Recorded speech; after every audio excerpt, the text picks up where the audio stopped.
Corps à corps. Oui. Corps à corps. Et je suis très heureuse de recevoir le professeur de médecine, infectiologue, ancien directeur de l'IHU de Marseille, professeur Raoult, bonjour. Bonjour. Merci beaucoup d'être avec nous ce matin. Vous êtes aussi l'auteur de ce livre pour lequel on vous a reçu récemment, Homo Chaoticus, aux éditions Michel Lafon. Aujourd'hui, nous vous recevons à la suite de cette décision qui a été révélée par Le Parisien le 3 octobre dernier. Vous êtes interdit d'exercer la médecine pendant 2 ans à partir du 1er février prochain. Décision prise en appel par la Chambre disciplinaire nationale de l'Ordre des médecins. Une décision qui se veut sévère, mais qui est, je le rappelle, symbolique, puisque vous allez nous le rappeler, mais vous avez quitté vos fonctions en septembre 2022, puis pris votre retraite, donc vous n'exerciez déjà plus. Malgré tout, cette décision, je me suis penchée dessus, et avant de vous donner la parole, professeur Raoult, et je suis très heureuse de vous avoir ce matin, je vais juste rappeler pour nos auditeurs un peu le résumé de cette décision, que j'ai paragraphé, on va dire, pour que tout le monde s'y retrouve. Il y a un premier paragraphe qu'on pourra intituler le manque de prudence qui vous est reproché, professeur Raoult. Il ne s'est pas fondé dans ses prises de position publiques sur des données confirmées, n'a pas fait preuve de prudence et a promu un traitement insuffisamment éprouvé. Il y a un autre chapitre, on peut dire, le professeur n'a pas fait courir de risques. Ça, c'est quand même un élément, on va dire, que retient également cette décision. Le professeur Raoult n'a pas fait courir de risques injustifiés aux patients à qui il a prescrit de l'hydroxychloroquine car il a sciemment écarté du traitement ceux qui présentaient les facteurs de risque les plus élevés. Voilà, c'est ce qu'estime le président de la Chambre disciplinaire nationale. Il y a en revanche un reproche important qui vous est fait, c'est cette, entre guillemets, étude sauvage. Le professeur Raoult n'a pas su solliciter le feu vert des autorités sanitaires pour mener une telle étude clinique qualifiée de sauvage par ses contempteurs sur environ 30 000 patients, ce qui enfreint l'article R 4127-15 du Code de santé publique. Et enfin, pour finir, alors ça c'est intéressant et c'est très très intéressant même, vous auriez nui aux mesures prises par les autorités sanitaires puisque vous ne permettez pas de mettre en place la protection de santé publique mise en place par le gouvernement. Donc ça, évidemment, on va y revenir puisque est-ce que c'est faire du sanitaire que d'aller contre des autorités publiques qui, elles, ne vont pas forcément dans le bon sens. C'est tout, évidemment, toute la question. Professeur Raoult, d'abord, peut-être de manière générale, comment vous réagissez à cette décision? Et ensuite, j'aimerais bien qu'on aille sur les différents chapitres, entre guillemets, pour répondre à chaque élément de cette décision. Non, mais honnêtement, ça m'indiffère. Je dis encore une fois, depuis septembre 2021, je ne pratique plus la médecine. Donc depuis ensuite, en décembre 21, je suis déjà passé devant le conseil disciplinaire de l'ordre qui a conclu qu'effectivement, je n'avais pas fait de mal à mes malades et je n'en ai plus traité depuis. Et alors à l'époque, ce qu'ils avaient trouvé, c'est qu'ils trouvaient que que j'avais manqué de gentillesse. Confraternité, oui, c'est ça. Confraternité, si vous voulez, ce qui est assez intéressant, amusant. On vient une époque différente des autres, dans laquelle, avec les réseaux sociaux, le harcèlement peut prendre des dimensions dont je ne savais pas qu'elles avaient. Nous, mes collaborateurs qui regardent ça, moi je ne regarde pas ça, ont arrêté de calculer le nombre de tweets agressifs que je recevais ou que l'IHU recevait quand ça a dépassé 2 millions. Donc, je ne sais pas si vous vous rendez compte. Et c'est une petite bande, hein, on sait très très bien qui c'est, ils ont été identifiés, ils ont été financés par l'État, hein, par le fonds Marianne quand même, hein, pour faire du harcèlement. Et quand on porte plainte, ce qui fait 3 fois de suite que je porte plainte, la juge considère que c'est vrai qu'il y a diffamation, mais que dans le contexte de santé publique, on ne peut pas leur reprocher. Donc, si vous voulez, c'est comme ça. C'est plus... Ce qui m'embête plus, c'est pas pour moi. Je suis très, très embêté. C'est ce qui rejoint d'ailleurs ce que j'écrivais dans mon livre. On rentre dans une crise terrible qui aura des conséquences terribles, qui est la perte de crédibilité institutionnelle. Si vous voulez, moi j'ai déjà eu là l'occasion de voir maintenant à 6 reprises l'IGAS et l'inspection ils changent leur nom régulièrement avec les noms des ministères de l'Éducation nationale et de l'enseignement supérieur. J'ai vu la Cour des comptes aussi qui a purement omis toute la visite qu'ils ont fait sur les maladies infectieuses.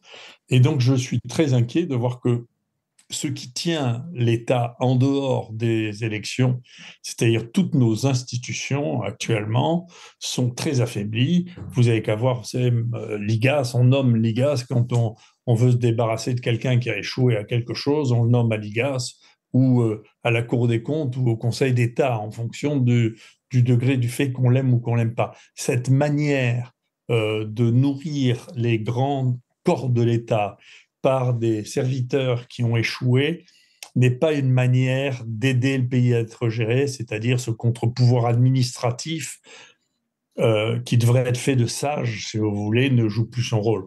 Là, c'est pareil, c'est que le Conseil de l'ordre se mêle de savoir si j'ai raison ou pas raison de croire plutôt les grands scientifiques du reste du monde ou d'autres pays dans leurs mesures de lutte contre cette maladie que celles qui sont prises en France et qui sont uniques. Hein, l'interdiction totale de l'hydroxychloroquine, c'est un truc français. Hein.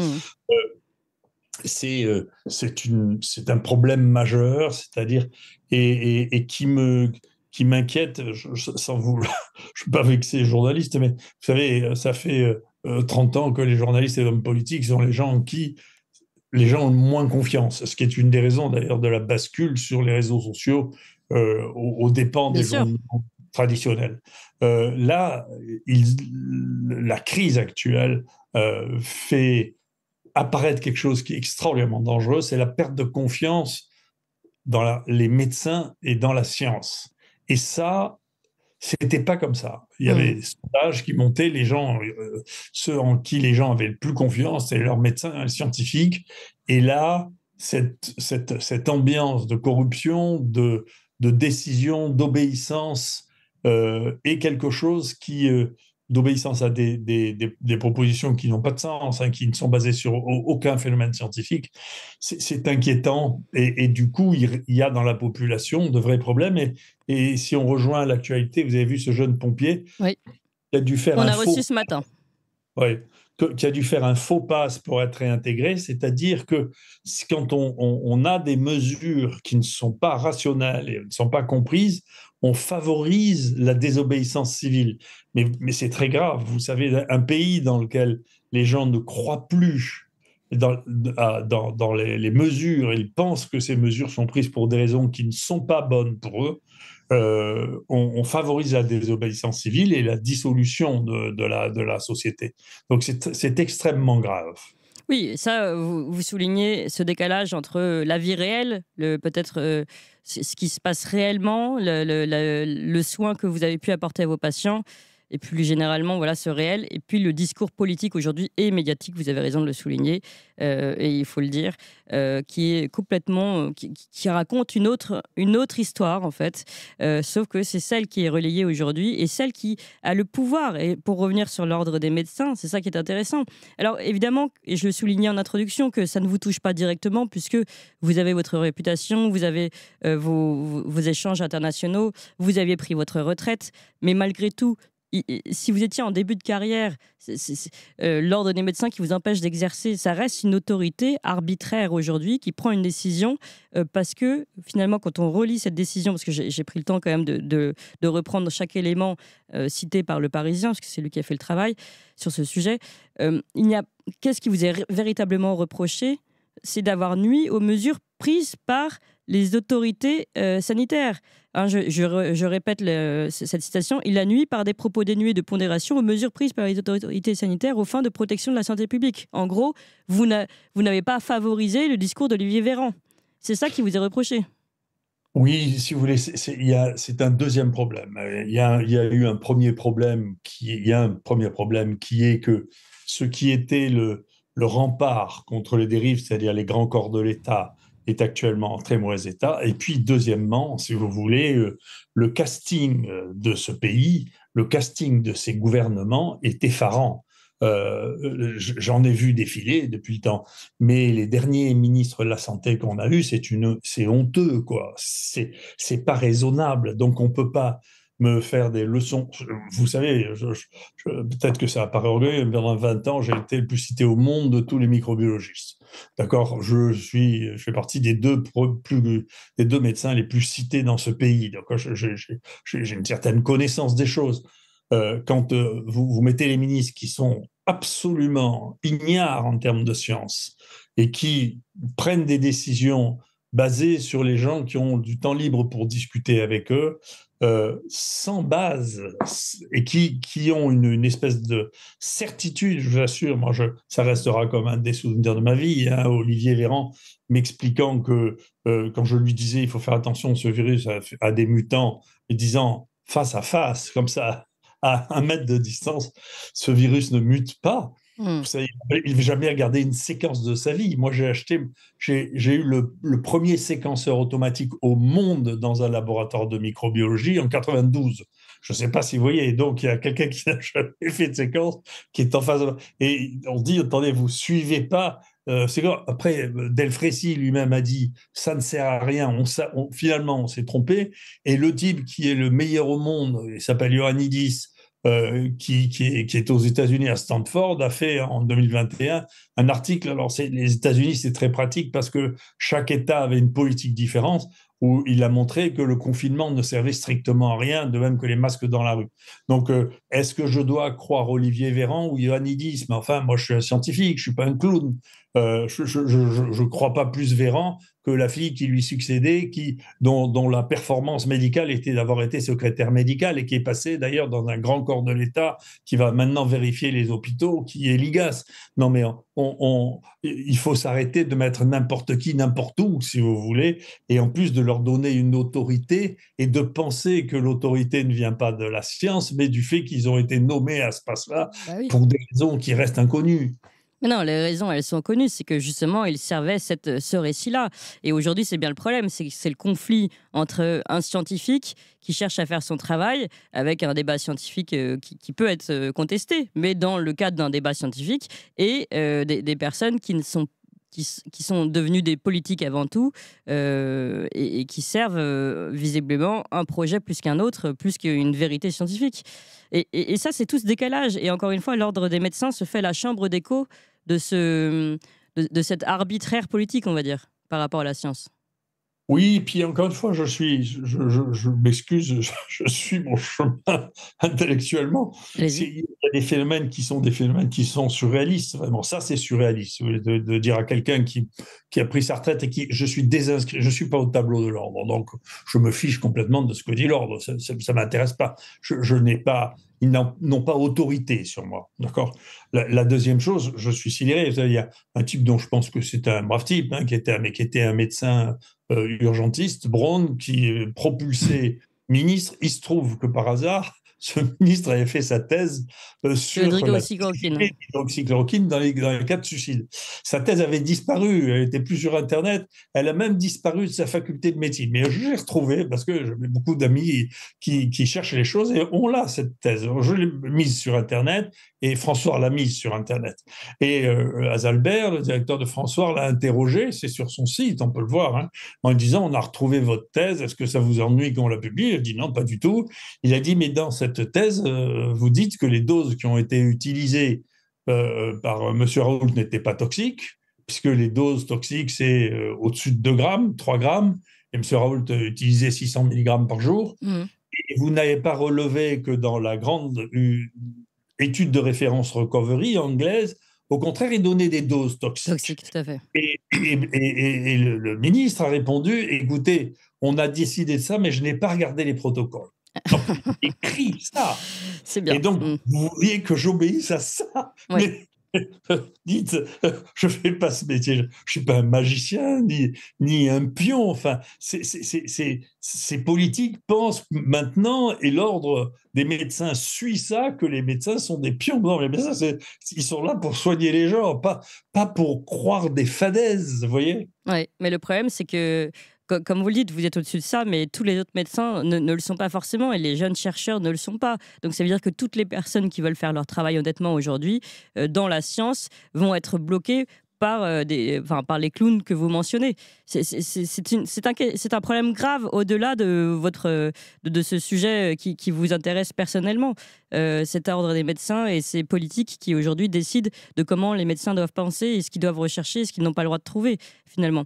Ce qui est intéressant, ce qui est très intéressant, parce que il faut prendre les choses comme ça. Si vous voulez, globalement, cette crise apparaît tellement irrationnelle que, si vous voulez, d'un côté, il y a les gens qui sont plutôt sur le versant paranoïaque, ce qu'on appelle les complotistes, tout ça est manipulé. Moi, je suis bien conscient que, bien sûr, l'argent a joué beaucoup de choses dedans. Puis il y a l'autre côté dont je fais partie, qui est que je pense plutôt qu'ils sont complètement incompétents, si vous voulez. C'est ça que je pense.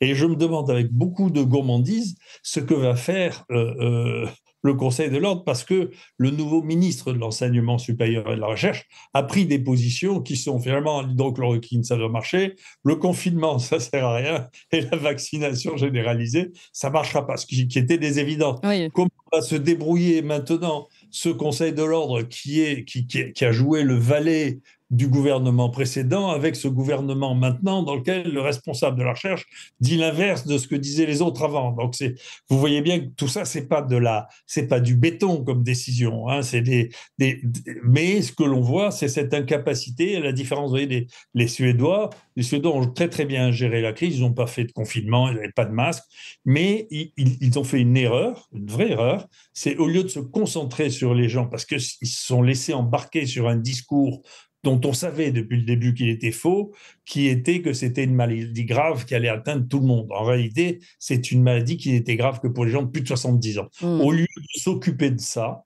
c'est-à-dire des anciens, eh bien, ils ont négligé, comme ça a été fait en partie en France d'ailleurs, nous on refusait au départ en réanimation les gens de plus de 70 ans, alors qu'on les sauvait. Hein.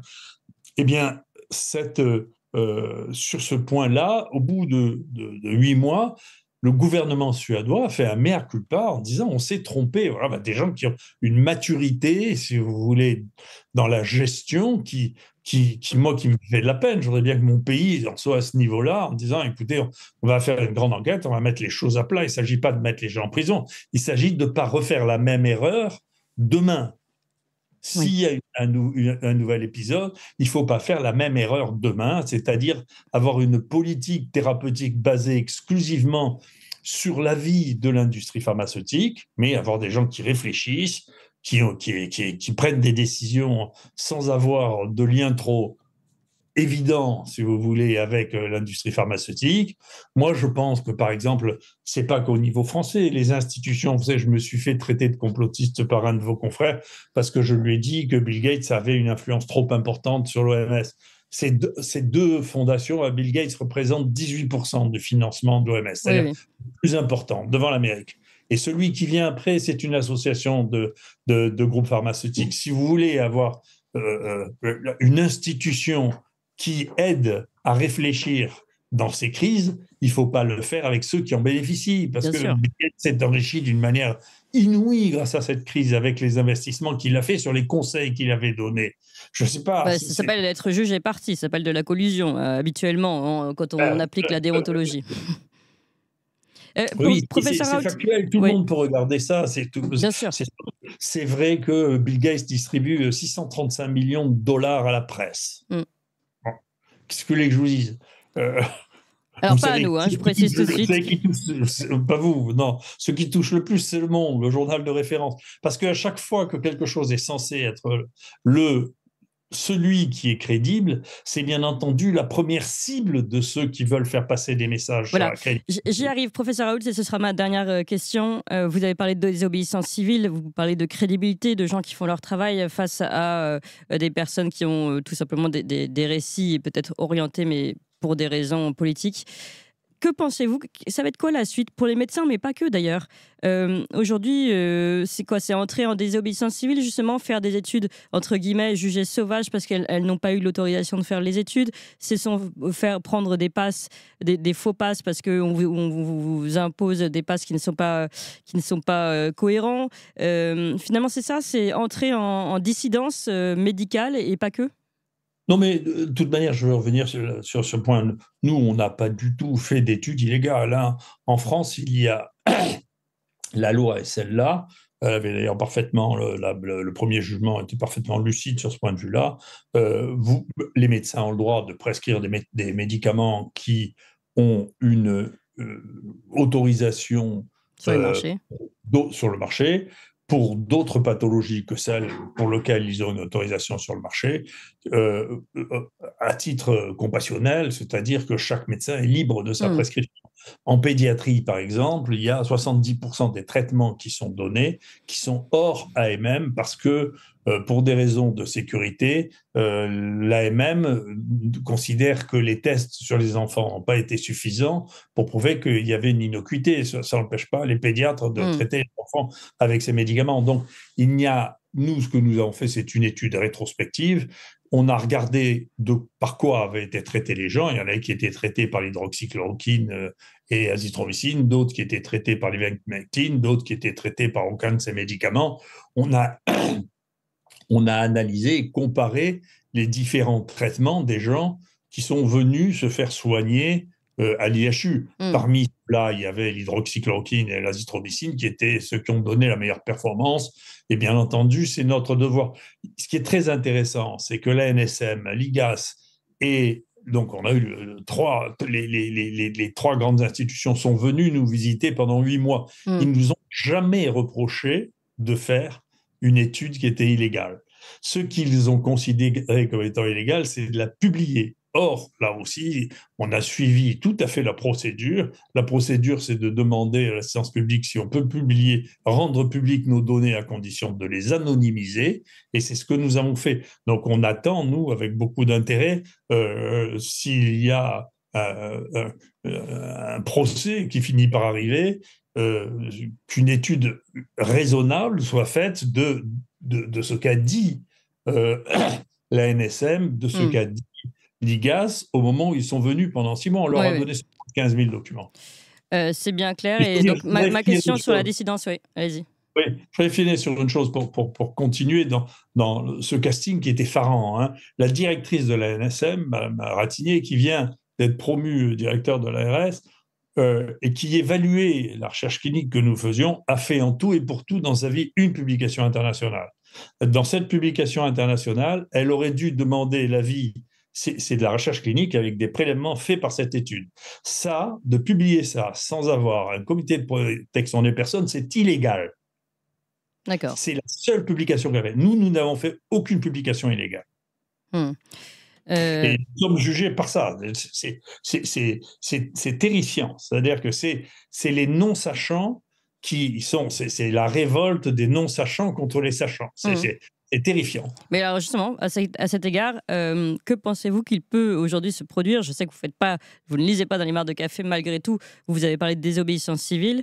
Vous pensez qu'aujourd'hui c'est ça qui va s'installer pour les sachants, justement, qu'ils soient des scientifiques, des médecins ou autres, qui voient bien qu'on leur impose un régime qui n'est pas celui qui est légitime? On risque d'avoir une société à deux temps, ceux qui font en fonction de la réalité et ceux qui font en fonction d'un narratif imposé?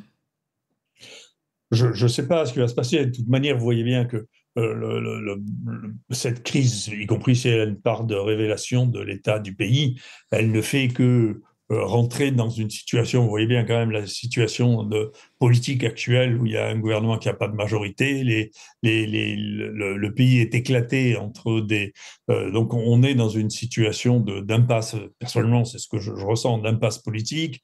Les corps de l'État sont dans une situation qui ressemble beaucoup à celle de 40. Hein. Moi, je trouve que ça me rappelle beaucoup Papon, cette histoire-là, de demander aux gens d'obéir. Et les gens ne se sentent pas coupables quand ils ont obéi, y compris qu'on leur demande n'a pas de sens, vous voyez. Et parfois, il faut vous parlez de très 40, longtemps. je précise que l'Ordre des médecins a été créé en 40 d'ailleurs. Donc, c'est ça. Non, mais je le rappelle, c'est pour continuer notre sujet. Oui. Et c'était pour mettre de l'ordre. Vous voyez, Oui. quand on fait le Conseil de l'ordre, c'est pour mettre de l'ordre dans ce désordre des gens qui osent avoir une opinion, si vous voulez. Mais, et qui ne se sentent pas coupables. Il faut relire le procès Eichmann Oui, de Hannah Arendt. Hannah Arendt pour comprendre que les gens qui obéissent ne se sentent jamais coupables. Oui. Eh bien, merci beaucoup, professeur Raoult, pour cette réaction en direct sur cette décision de la Chambre disciplinaire nationale de l'Ordre des médecins. Merci encore, professeur Raoult. Je rappelle votre livre Homo Chaoticus aux éditions Michel Lafon et j'espère qu'on continuera de pouvoir échanger avec vous. C'est toujours très, très éclairant.